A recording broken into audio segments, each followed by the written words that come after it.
मी मडगावला चालले काकांकडे आणि मग तिथून नंतर गारवाला दुसऱ्या काकांकडे. मी वास्कोला मावशीकडे, मग तिकडून ऑफिसच्या कामासाठी. दुसऱ्या मावशीकडे नाही काही.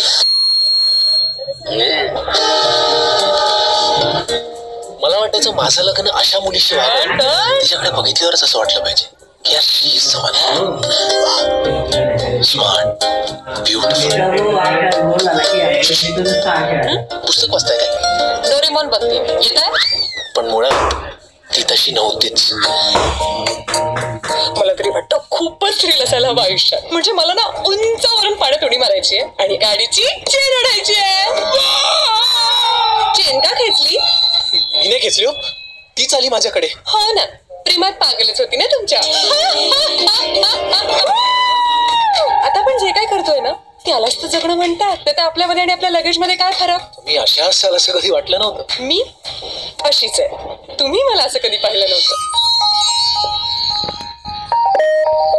भेटली तू पुन्हा कानवे भासली तू मला सांगना. माझ्या अपेक्षांच्या लिस्ट मध्ये मुलगी कुठेच बसत नाही यार, पण तरी शी इज द वन. जुळतात काही गोष्टी होतो, फक्त आपण वेळ द्यायला हवा. काय होते ते तुझ्या सोबत एकटाने पुन्हा. आयुष्यभर एकत्र राहण्यासाठी भेटलो होतो आणि आता शेवटचे काही तास उरले.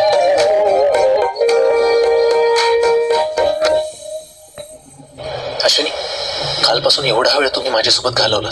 खरंच सांगा, तुम्हाला एकदा वाटलं की आपल्या लग्नाची एक सुंदर लव्ह स्टोरी असली असती? भेटली